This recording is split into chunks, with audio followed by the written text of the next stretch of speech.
कैसे हैं आप सभी? मैं आशा करती हूँ आप सभी स्वस्थ और प्रसन्न होंगे। आज हम हमारा पाठ निबंध लेखन को पढ़ेंगे और समझेंगे। तो आइए इस पाठ को प्रारंभ करते हैं। यह है पाठ 14, निबंध लेखन, ऐसे राइटिंग। जब हमें कोई निबंध लिखना होता है तो एक विषय हमें दिया जाता है। जैसे कि यहाँ पर ये विषय दिया गया है गाय। इस गाय के बारे में हमें लिखना है 4, 5, 6 या 10, जो भी लाइन यानी जो भी पंक्तियां हमें लिखने को कही जाती हैं वो लाइनें हमें लिखनी होती हैं। तो आइए इस निबंध लेखन पाठ को पढ़ते हैं। निबंध लेखन में हमेशा ये बात ध्यान रखनी चाहिए कि कोई भी बात बार बार नहीं लिखनी चाहिए। भाषा सरल होनी चाहिए और लिखते समय यह ध्यान रखना चाहिए कि हम जो लिख रहे हैं वो सही है या नहीं।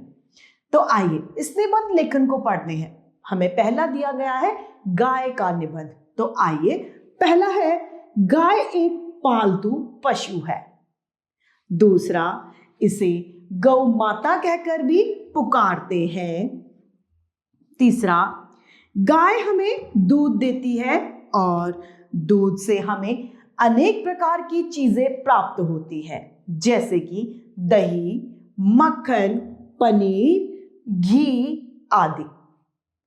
गाय एक शाकाहारी पशु है, यानी ये सिर्फ घास चारा खाती है, यह किसी तरीके का कोई मांस नहीं खाती। गाय हमारे लिए बहुत लाभदायक पशु है। तो इस तरीके से हमने देखा कि गाय पर यहाँ पर 5 पंक्तियां लिखी हैं या 5 बिंदु लिखे गए हैं।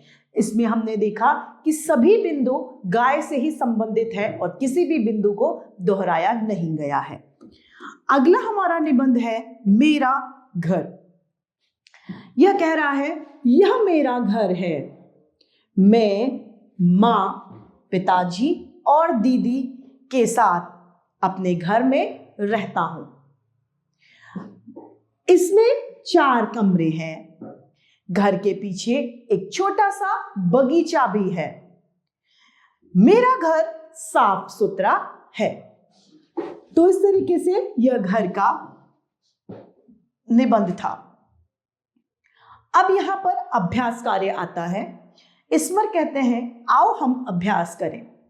ये कहता है चित्र देखकर हमें यहां पर वाक्य बनाने हैं। पहला, यह क्या है? साइकिल है।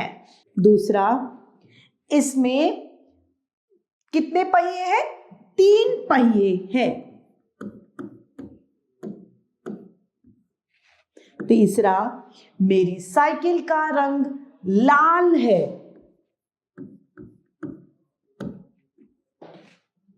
चौथा, इसमें घंटी लगी हुई है। ये देखिए इस चित्र में साइकिल पर घंटी है। 5वां, मैं तेजी से रिक्त स्थान चलाता हूं। क्या चलाता हूं? साइकिल।